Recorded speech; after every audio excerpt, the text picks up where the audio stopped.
अस्सलाम वालेकुम गाइस, क्या हाल है आपके। आई होप आप सब ठीक होंगे। मैं हूं हसनैन अब्बासी और आप देख रहे हैं मेरा YouTube channel CSS study with Hasnain. International relations के अंदर मैंने लास्ट लेक्चर के अंदर आपको नॉन स्टेट एक्टर्स के बारे में बताया था और उसके अंदर मैंने आपको बताया था कि हम इंटरनेशनल गवर्नमेंटल ऑर्गेनाइजेशंस को भी इंक्लूड करते हैं नॉन स्टेट एक्टर्स के अंदर। इसी तरीके से नॉन गवर्नमेंटल ऑर्गेनाइजेशन जो NGOs जिनको हम बोलते हैं उनको भी मल्टीनेशनल कंपनीज़ हो गई, और इसी तरीके से टेररिस्ट ऑर्गेनाइजेशंस जो हैं इनको भी हम नॉन स्टेट एक्टर्स बोलते हैं।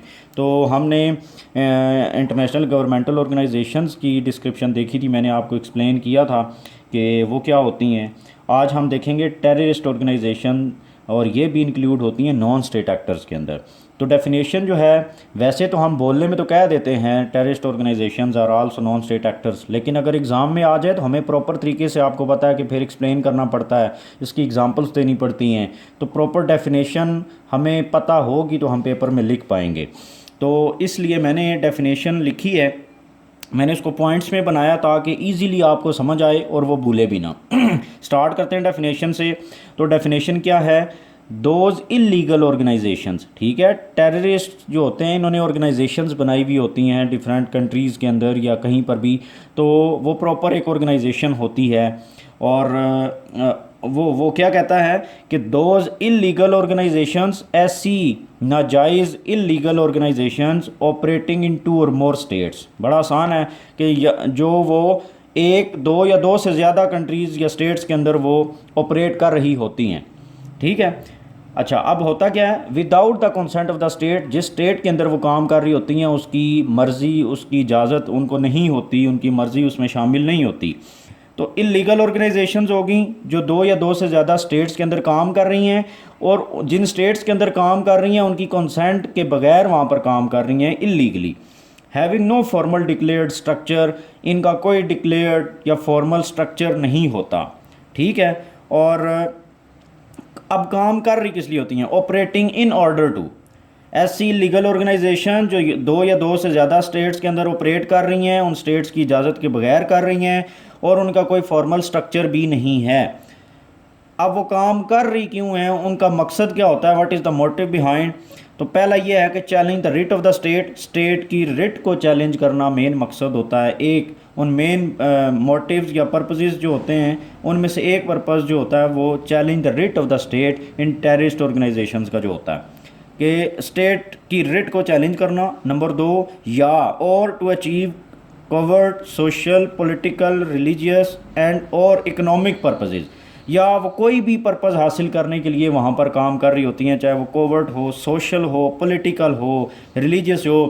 तो अब देखें ना, जो तालिबान हैं वो पॉलिटिकल गेन के लिए वहाँ पर काम कर रहे थे कि यहाँ पर हमारी हुकूमत होनी चाहिए, साथ साथ रिलीजियस पर्पस भी था कि इस्लामी हम निज़ाम लाएंगे। इकोनॉमिक पर्पस के लिए बाकी जो टेररिस्ट ऑर्गेनाइजेशन होती हैं पैसा लेती हैं दूसरों से और मल्टीपल कंट्रीज़ के अंदर काम कर रही होती हैं, तो इस तरीके के उनके मकासद होते हैं। अब वो करती कैसे हैं, by using the psychological tool of intimidating terror among message. Message जो होते हैं, पब्लिक जो होती है उनके अंदर होफ, उनको डरा कर उनके अंदर होफ पैदा करती हैं, और इस तरीके से इस साइकोलॉजिकल टूल को वो यूज़ करती हैं इन गोल्स को अचीव करने के लिए और उस स्टेट की रिट को चैलेंज करने के लिए। तो बड़ा आसान है। अब आप इसको समझें कि इलीगल ऑर्गेनाइजेशंस होती हैं जो दो या दो से ज़्यादा स्टेट्स के अंदर काम कर रही होती हैं, उन स्टेट्स की इजाज़त भी नहीं होती उनको वहाँ पर रहने की, और फिर उनका कोई फॉर्मल स्ट्रक्चर भी नहीं होता। अब वो काम कर रही किस लिए होती हैं, एक तो स्टेट की रिट को चैलेंज करना उनका काम होता है, और दूसरा उनके कुछ सोशल, पॉलिटिकल, रिलीजियस, इकोनॉमिक मकासद हो सकते हैं। और वो करती कैसे हैं, अब उनका जो ऑपरेशन होता है वो किस तरीके से होता है कि वो लोगों को साइकोलॉजिकल टूल यूज़ करके डराते हैं और लोगों के अंदर खौफ पैदा करते हैं जो वहाँ के लोग रहने वाले होते हैं स्टेट के अंदर। अब फॉर एग्ज़ाम्पल ISIS है, इराक़ के अंदर है, वहाँ पर कहा जाता है कि अफ़गानिस्तान के अंदर भी है। इसी तरीके से बाकी जो अरब कंट्रीज़ हैं जैसे कि इजिप्ट हो गया, और इस तरीके से जो कंट्रीज़ हैं उनके अंदर भी है इसकी न्यूज़ हैं कि वहाँ पर हैं। अलकायदा है, सऊदी अरेबिया में कहा जाता है। इसी तरीके से वो अफ़गानिस्तान के अंदर इसका भी कहा जाता है कि मौजूद है। फिर जब टेररिज्म था पाकिस्तान के अंदर, तो अमेरिका के मुताबिक पाकिस्तान के अंदर भी उसके जो हैं वो अड्डे थे। यहाँ पर भी उसकी बेसिस थी। इसी तरीके से TTP है, तरीके तालिबान पाकिस्तान, ये पाकिस्तान के अंदर काम कर रही है, टेररिज्म फैला रही है। तो ये अब इन सब के आप देखें ना मकासद क्या है, कोई सोशल पर्पज़ के लिए बैठा है, कोई पॉलिटिकल पर्पज़ के लिए, कोई रिलीजियस पर्पज़, कोई इकोनॉमिक और मल्टीपल पर्पसेस भी हैं इनके।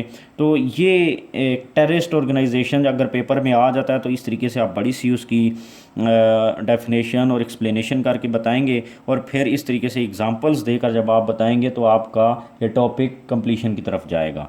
तो मैंने प्रीवियस लेक्चर के अंदर जो आपको बताया था, तो उसके अंदर भी मैंने इंटरनेशनल गवर्नमेंटल ऑर्गेनाइजेशंस की इसी तरीके से मैंने पॉइंट्स बनाकर बताए थे। अब आप इसकी जब डेफिनेशंस बनाएंगे तो वो बड़ी आसान है। आप ज़ाहिर है पॉइंट्स के अंदर तो नहीं लिखेंगे, वहाँ पर तो एक प्रॉपर डेफिनेशन लिखनी पड़ेगी। तो वो आप लिखेंगे those illegal organisations which are operating in 2 और more states without the consent of those states, having no formal declared structure, and they are operating in order to challenge the writ of the state or to achieve covert social, political, religious or economic purposes by using the psychological tool of intimidating terror among masses। और ये एक बहुत अच्छी definition बन जाएगी और explain हो जाएगा।